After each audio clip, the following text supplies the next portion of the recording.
So I finished reading Chaos. What is the full title to that damn thing? Chaos, Charles Manson, the CIA, and the Secret History of the 60s by Tom O'Neill. This book was apparently several decades in the making of this person who was investigating the whole Charles Manson murders and everything that happened. It was recommended by Candace Owens and originally released in 2019. So again, this is investigating things that happened in the 60s, but it was released in 2019. So before I get to read it again, I'm not going to do the formal thing. I know we usually do the, the analysis and big picture stuff and wrap it all together, but I'm going to start reading books a few times and then have better handle on them to do a full analysis, but these are just the first thoughts after Chaos. And that way I can be more informal and make jokes and stuff, because when I have to just talk about the contents of these damn books, it's like my brain can't do anything else. So I can't think of anything nice or positive in the world. I just have to focus on getting the analysis done. But there's one. Of course, there's that movie, that recent movie. What was the movie that was about? Was it Frozen 2 or something? No, it was about Charles Manson, about the murders. Oh, Once Upon a Time in Hollywood. Yeah, fantastic movie. Actually, a really interesting meditation on masculinity in America. And also has a lot of feet. So if you're into that, then that's a plus. But in that particular case, it was an alternative history, whereas this book is trying to determine history, because it's actually a lot more complicated than I ever knew it effing was. For anybody who doesn't know, I'm sure most people have some kind of an idea at this point, but you can't just assume those things anymore. There are a lot of things you can't just assume anymore. But in particular, yeah, so Charles Manson, of course, he was this hippie cult leader, and he had his followers engage in a number of murders. At least that's what the allegation was. And it's supposed to be this, weirdly demonic crescendo at this point in history. So you have, and that's what's really interesting actually on a macro scale, is like, you have this first moment where people are questioning collectively the validity and trustworthiness of the government, of the, United States government. It was something where it was like, it had been this paternal figure that you can trust, and it was totally fine, and it bought you clothes and cereal and all that kind of thing. But you could generally you could trust it. And then you have Vietnam happen, you have a bunch of scandals that come out, and then so in the 60s you have that backlash, where it's kind of a psychological collective daddy issues that are coming out in the 60s. And so you have people who are just hopping onto each other and doing a bunch of drugs and not caring about the classical social mores as much, which has, still, we feel the tails of this effect now when it comes to sex and when it comes to relationships and marriage and coupling and children and all that stuff. We're still feeling the effects of this whole push. And feminism and the nanny state and all this stuff all wrapped up into it. But anyway, so you've got this, in the 60s, you've got these people who are pushing back, the hippies, and it's part of the zeitgeist that is pushing against, or like I said, having collective daddy issues, and pushing against what they thought was the good paternal father figure. And then that spills over into religion too, and rejecting that. But so the big question, the big question of the book is, was Charles Manson, to bring this whole thing down to earth, was Charles Manson a CIA asset? That's the big question, because there were a lot of weird things that happened around the Manson murders and Sharon Tate and Roman Polanski and a whole bunch of people who were plugged into a lot of weird stuff that had to do with the CIA. And what was it? It was like COINTELPRO, and there was, what's the big one? There's a big one where they mess with your brain and tell you to do stuff. The Manchurian Candidate. That's not what it was called, but that was a movie. And so it was something. I can't remember what it was now. But it was this program that they had at the CIA, and the whole point was to try to figure out how to control people and influence them and get them to do things that they wanted them to do. And LSD became a large part of that. So, on the other side, you got this question of, okay, you've got Charles Manson, and he's this messed up guy, he had this messed up past, and he's a messed up guy, and he's got a bunch of these followers, and he's getting them to do a lot of weird things. But he seems to have all the luck in the universe when it comes to, his imprisonment and the kinds of people that he runs into. And a lot of people don't know this, but Charles Manson actually wrote some songs for some major Beach Boys. And some major, I think Cardi B or something he wrote some songs for. But major artists he wrote some songs for, and he was really close to recording contracts with all these major record producers. Which is psychotic. How does that happen? You know, this is one of the craziest human beings on earth, and he's mingling with some of the upper crust of Hollywood elites. And now thinking about it, it kind of makes a whole hell of a lot of sense. I think there's this weird thing with celebrities where they have to sublimate the fact that they feel guilty over being so much more praised and valued and having so much more resources than everybody else. So they have to be really weird and do really weird things. Some of them do it like Mark Ruffalo. He'll do it by pretending to be a socialist and say, oh, no, yeah, we need to take from the rich and give to the poor while I sit on my multi-million-dollar private jet. But then other ones, I think it gets sublimated. Who was talking about that recently? Oh, I think that the very non-controversial figure, I think his name is Andrew Tate. Everybody loves him, of course, but he was talking about how if you just engage and indulge all of your instinctual interests like sex or drugs or whatever, you're always going to be chasing the dragon. And when it comes to sex, if you have all these celebrities, even somebody as goofy as Tom Hanks, they're going to have so many options when it comes to the opposite sex, and all the time it's going to be constant, nonstop, that they're going to have to chase that dragon down another, I did not want to use this word. I'm trying to avoid the word hole right now. I would really not like to use that word. But so they really have to chase it. They have to chase it down a path. We'll say a path. So then they end up doing a lot of weird stuff. And that's where Manson came in, where there was a lot of speculation that Manson would recruit all these impressionable, and he would use different methods to do this, cult-like methods that maybe included a lot of LSD. To get these young girls to be involved in a lot of really intense sexual activities. And so then he would use this as a means to lure the Hollywood elite, and they would be used, and then he would be able to blackmail them. You know, it was a lot of allegations of another figure who recently was in the news very much. Well, actually, even another figure. Jeez, there were... It's amazing how often this happens. It seems pretty common in Hollywood. But if anybody knows the two figures that I'm talking about, congratulations. You've been paying attention.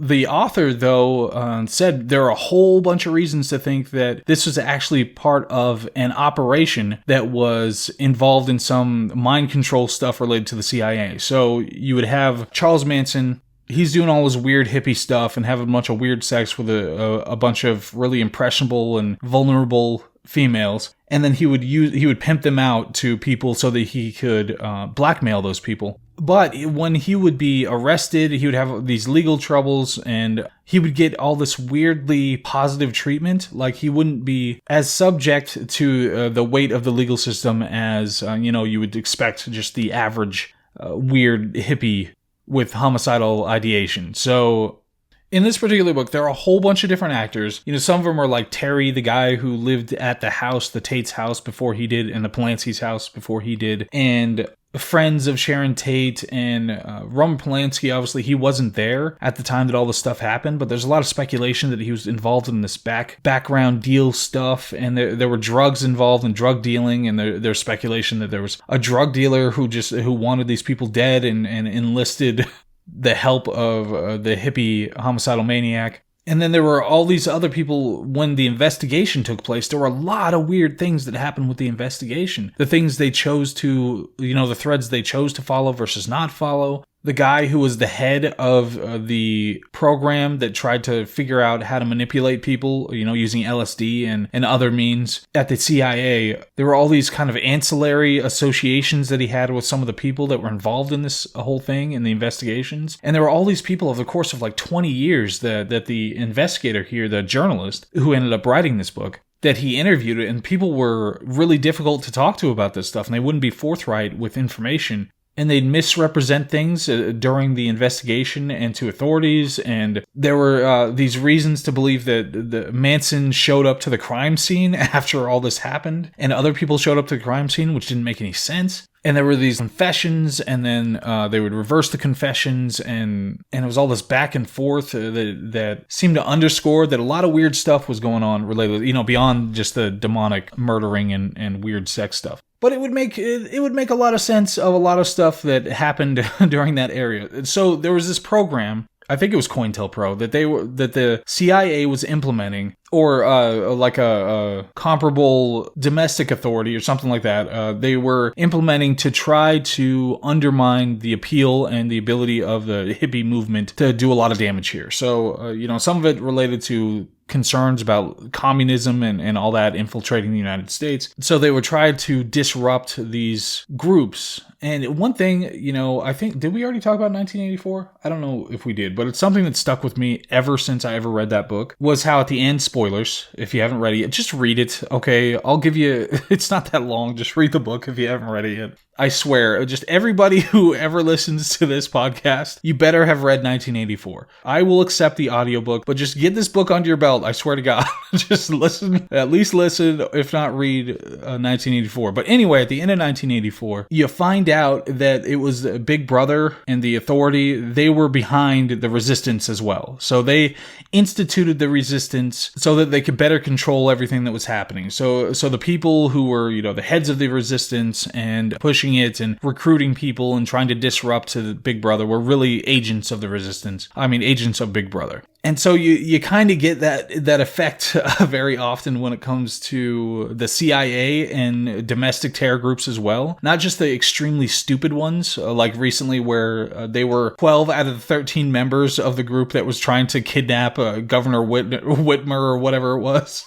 Which is ridiculous. They're all sitting around, are you a Fed? I'm not a Fed. Are you a Fed? I'm not a Fed. And there's one guy there who's like, dude, I just wanted the free pizza. But in this case, it's like the CIA is doing their stuff and they want to be directly involved in this so they could have more control over it and be able to disrupt all of these leftist movements at the time. And today, obviously, it's most likely the other direction where they're trying to disrupt everything on the right and involve themselves on the right. But at the time, they were trying to figure out ways, okay, we need to get insinuated into these groups and be able to use them and be able to disrupt them or undermine their ability to do anything and from the inside. So it would have made sense for them to have some kind of an asset like Charles Manson to be able to use in this context. And then it sprawls out, especially for the CIA. I'm sure it happens a lot where it kind of sprawls out this way and that way where, okay, now we're involved in human trafficking because it's beneficial for us. But also if we get a means to blackmail, like say foreign leaders or criminals or major celebrities, if we get a means to blackmail them, then we can get them to do the things that we want to do. And now suddenly, the power is corrupting and it's just going up and up and up. But in this case, it could be very likely that they were using Charles Manson and LSD and these methods of control, mind control that were being developed at the time to try to see how far they could push people, especially really disaffected youth who are constantly on drugs. And you have this one charismatic leader that they could send. And one thing that stuck out to me is you wonder, okay, say Charles Manson's in jail and he's never getting out. So why doesn't he just blab on the whole thing, at that point? But it seemed like he had this weirdly kind of cushy prison situation. The journalist went and talked to him. I think he went in and talked to him once and tried to talk to him on the phone a couple of times, but he was really cagey and strange, and he would talk in riddles. And first he agreed to do something, and then he said he wasn't going to do it anymore after the journalist was sending him a bunch of questions, because Manson said, okay, I'm not going to talk right now anymore, but you send me these questions, I will answer them thoroughly, and it'll be great. And he had this handler who's called, what was he, Spunk Face or Squirrel Doctor or something? I don't remember his name, but it was something. And he was the handler, and so he would work with the journalist, and he'd get the questions, and he'd say, okay, yeah, Manson's going to answer all these questions, and it'll be great. But then Manson one day just said, no, I'm not going to do that anymore, and I don't trust you, I don't want to help you, and don't contact me again. Through the courier, through the handler. So it's just so many weird things. And Roman Polanski, I need to read this book again, because Roman Polanski had some weird stuff going on. There were these accusations that he forced Sharon Tate to sleep with a bunch of other people so he could watch, and that he would have all these weird sex parties. But then you get all these people who were directly involved who, some would say, yeah, it happened. Others would say, no, it didn't happen. And you don't know what all their interests in one way or the other in this stuff. And that's one thing about people, is that you really wonder at the end of the day, how far do you push it? How much is it really worth? Especially if you're getting older and you have plenty of assets, you got plenty of money. Do you really want to worry about maintaining these odd secrets of a very strange past that could very much implicate your government in wrongdoing? But it was strange. There's so many people, all from various sectors, who just seemed so, they would talk about it, and they'd talk to the journalist about it, sometimes for hours and hours at a time, and for multiple meetings. But they would reach certain aspects of the topic, and they would become so combative and hostile, and threaten to sue him, and all sorts of other things. But this particular book, the author, it was just going on for years and years and years. And he would get these advances. And then because he kept asking for extension after extension, then eventually one of the publishers sued him and said, we give us the book and you don't get any more money than we gave you already. And he tried to shop it around to other publishers. And it finally came out, 2019. But holy mother, what a ride the whole thing is. So by the end of it, you have so many questions. It's like Zodiac. One of the cool things about that movie is that they actually used different actors for the flashbacks that were showing the murders happen. They used different actors, and they didn't show their faces ever, but they just like the body and the way they move and everything would look different. So when you're suspecting, you're saying, okay, I'm trying to figure out who the actual killer is, then you don't realize that it was actually a different person each time that they showed him on screen, which is kind of fascinating. Also, Jake Gyllenhaal is in that movie. And he also played Mysterio or something in... is it Mysterio? Isn't that the superhero from South Park? Mysterio?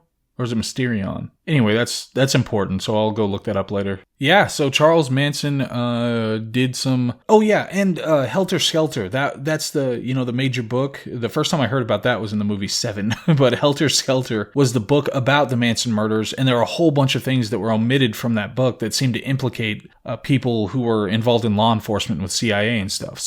But Helter Skelter has all these descriptions of everything that happened and tried to place the blame, squarely on Manson and his followers, when there are a whole bunch of other things that one could have looked at.